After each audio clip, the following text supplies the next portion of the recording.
Hello again, this is another test, because why not? So, what's wrong with this one? Well, the top screen is fine, but the bottom screen it's a little fucked, so we're gonna replace it. We got a replacement right here, which I happen to have stolen off of a different DSL. So, I'm just gonna go ahead and take this apart and change out the bottom screen. This particular battery is not interested in cooperating with me today. That's all right, goodbye. Battery compartment screw.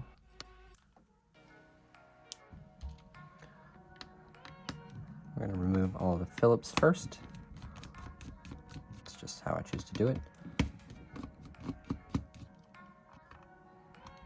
They're really not interested in cooperating today. That's fine. We will get them out either way. Try number 1. Try number 2.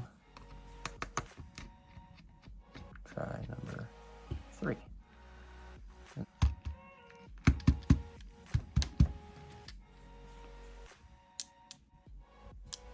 In addition, you will not want to forget this tiny little black try here, and if you don't, it's fragile enough that when you try to take it apart, it could break.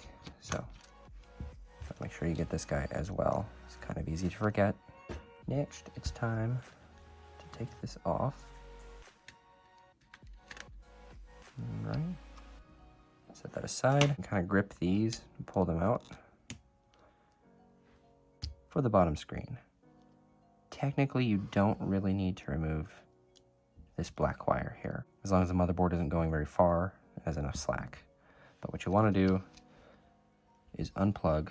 This is the digitizer ribbon cable right here, and that is connected to the bottom screen. As you might be able to tell, that's this. All right, and then I just use this little loop and pull it out like that. You gotta unscrew these 2 motherboard screws. Number 2. Right. Now, the bottom screen is usually adhered to the shell, so you gotta kind of push it up for it to release. All right, and once you got that, you can kind of just flop it over like this. Unplug this ribbon cable right here. These pliers. Get the fuck out of here, you're broken. You may not have the same tools I do, but if you have any basically dentist tools like these, I like to use them to kind of ease this in to its place. Gently push that onto there. That's gonna go around the bottom of the motherboard to meet where it was plugged in before. Booyah. Now do everything we just did backwards. You'll want to make sure that this white cord is kind of seated in this little groove here as best you can.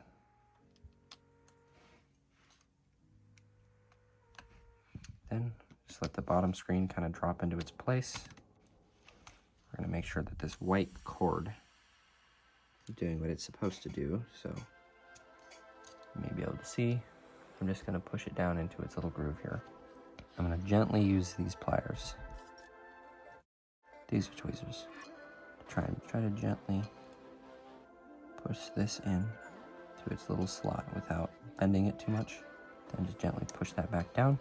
Throw back on the motherboard screws, at least one of them, just to make sure it doesn't fall apart when I flip it over, because we need to stick the battery back in and turn it on to test it. Both the digitizer and the bottom screen need to be tested now because they've both been replaced. So, all right, bottom screen, it's a little yellow, but it works. Good, you know, the digitizer works. It's all good, perfect. Yep, so that's that. I'm gonna put these back in. I find it helpful to kind of get this into its groove first, then twist like that. Do the same thing for the other one. Perfect. Let's throw the other motherboard screw in.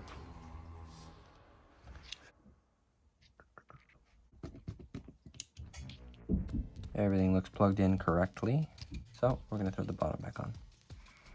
You want to make sure the power slider is all the way back, because when you turn it on, you slide it this way, and that grabs this.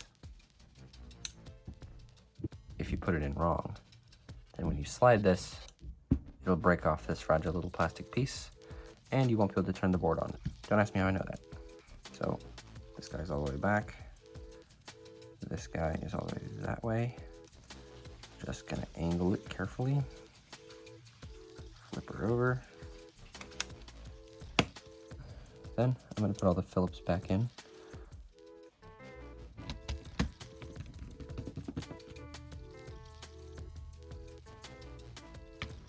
Battery compartment. Right then, we got the 3 tries. One in the corner here. This little guy in the back there. Be careful not to over tighten this because that can break it as well.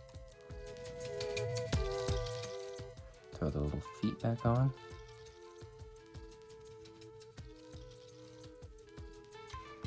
All right.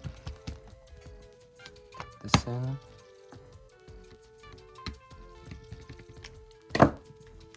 And that is